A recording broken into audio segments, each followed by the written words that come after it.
Halo Ananda, bagaimana kabar kalian hari ini? Bapak harap semuanya sehat dan selalu jaga kesehatan. Perkenalkan, nama Bapak Bima Priamboko atau bisa disebut Pak Bi.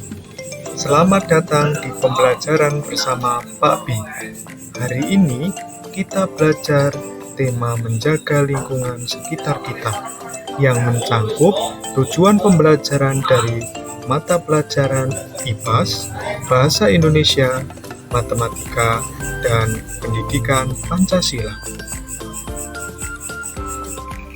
Tujuan pembelajaran kali ini, pertama, peserta didik dapat mengidentifikasi perubahan kondisi alam di permukaan bumi terjadi akibat faktor alam maupun perbuatan manusia yang dikaitkan dengan kebudayaan lokal sekitar tempat tinggal peserta didik.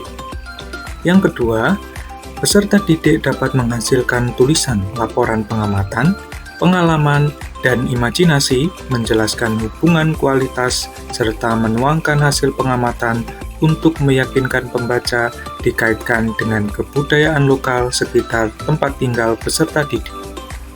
Yang ketiga, peserta didik dapat menentukan lokasi pada peta yang menggunakan sistem berpeta dikaitkan dengan kebudayaan lokal sekitar tempat tinggal peserta didik.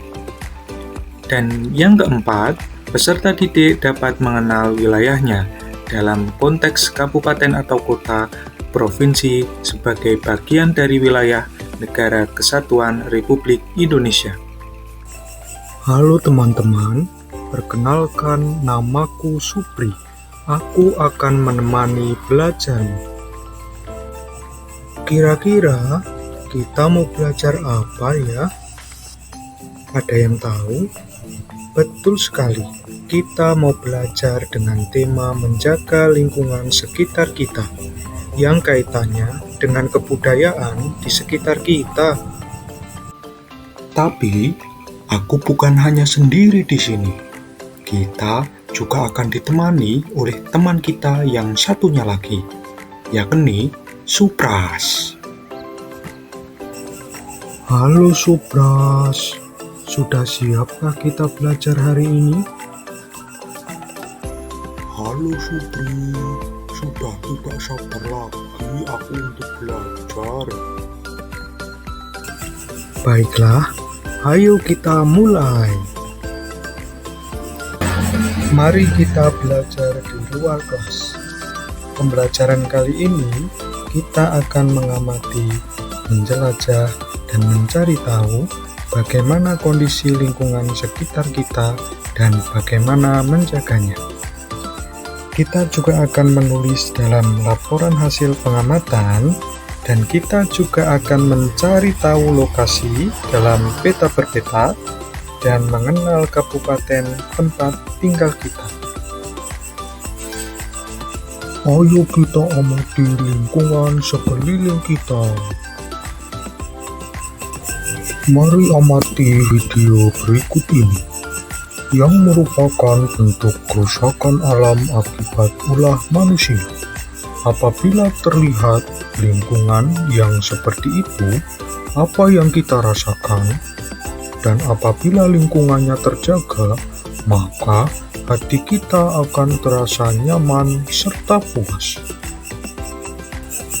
Maka dari itu, mari kita jaga lingkungan sekitar kita. Kira-kira apa ya dampak dari tempat yang tercemar bagi manusia? Aduh, bagaimana ini bisa terjadi? Kira-kira apa ya sebab dari pencemaran sungai tadi? Oh iya, bukannya kamu orang Temanggung ya Supras? Di sana kan banyak sekali sungai. Bagaimana mereka menjaga lingkungan sungai agar tetap bersih? Iya Supri, di sana ada tradisi yang unik sekali untuk menjaga kebersihan, kelestarian, dan ekosistem sungai. Cara leluhur kami untuk menjaga kelestarian kali atau sungai. Tradisi itu disebut nyadran kali. Nyadran kali merupakan tradisi yang diwariskan secara turun-temurun di daerah Temanggung. Ritual ini tidak hanya berfungsi sebagai bentuk spiritual masyarakat, tetapi juga mencerminkan kearifan lokal dalam menjaga kelestarian lingkungan. Nyadran kali dapat memberikan penjagaan terhadap sumber daya air. Pembersihan sungai yang dilakukan dalam ritual ini membantu mengurangi endapan tanah dan polusi air. Nyadran kali bukan hanya sekedar warisan budaya, tetapi juga merupakan bentuk penjagaan lingkungan oleh masyarakat.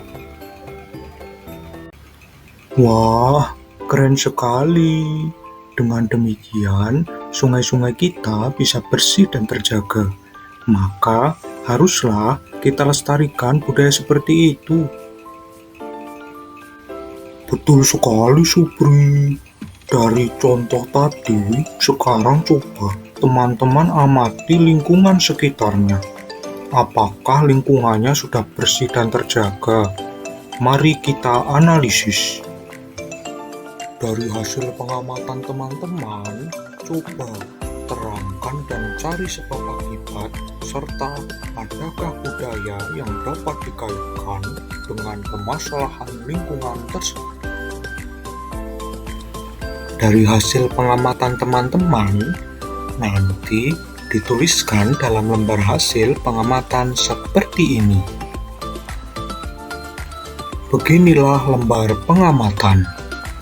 Dalamnya, teman-teman menuliskan nama dan kelas, kemudian objek yang diamati, lokasi pengamatan, hari dan tanggal dilakukannya pengamatan, kemudian waktu pengamatan, dan catatan pengamatan. Dalam catatan pengamatan, dituliskan apakah lingkungan yang teman-teman amati itu sudah baik, atau justru ada permasalahan maupun kerusakan. Kemudian, bagaimana cara mengamati dan nilai budaya yang terkandung di dalamnya. Setelah itu, teman-teman melakukan dokumentasi. Kemudian, dari hasil seluruh pengamatan itu dicantumkan dalam tabel pengamatan. Hal-hal yang harus ada dalam laporan hasil pengamatan adalah tempat pengamatan, waktu pengamatan, objek yang diamati, orang-orang yang mengamati, dan hasil pengamatan itu sendiri. Ciri-ciri laporan hasil pengamatan adalah objektif. Laporan disusun berdasarkan objek yang diamati secara langsung. Kemudian faktual. Laporan ditulis sesuai dengan fakta yang sudah terbukti kebenarannya. Dan sistematik. Teks laporan disusun dengan urutan yang baik, misal diurutkan secara kronologis, urutan kejadian sesuai waktu, atau diurutkan sesuai lokasi pengamatan, misal bertempat kejadian atau tempat pengamatan. Agar memudahkan kita untuk mencari lokasi pengamatan, maka di sini kita belajar bagaimana mencari lokasi dengan sistem berpeta. Agar lebih mudah jangkauannya, mari kita amati peta Provinsi Jawa Tengah. Supras adalah orang Temanggung. Maka, dari gambar di samping, daerah tempat tinggal Sutra ada di kolom dan baris berapa ya? Cara menentukan lokasi pada kertas berpeta, setiap garis pada bilangan berpeta diberi nama. Garis atau kolom vertikal dinamai dengan huruf, sedangkan garis atau kolom horizontal dinamai dengan bilangan. Setiap perpotongan garis atau kolom vertikal dan horizontal dapat disebutkan dengan menyebutkan pasangan garis yang berpotongan. Karena kita sudah mengamati peta Provinsi Jawa Tengah, mari kita mengenal kabupaten dan kota yang ada di Provinsi Jawa Tengah dengan sebuah nyanyian.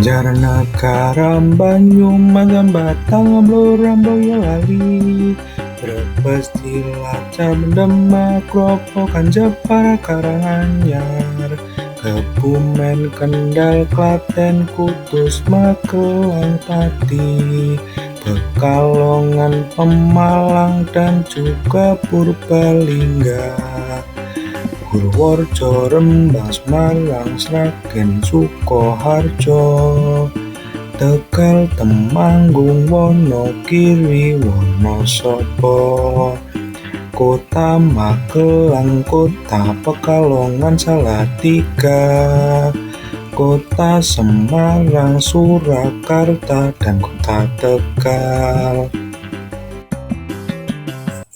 Agar lebih mantap lagi, mari kita ulas kembali bagaimana cara menentukan lokasi pada peta berpeta. Gambar peta berpeta Temanggung Kota menunjukkan letak titik B dan titik D sebagai tempat masyarakat melakukan tradisi nyadran kali.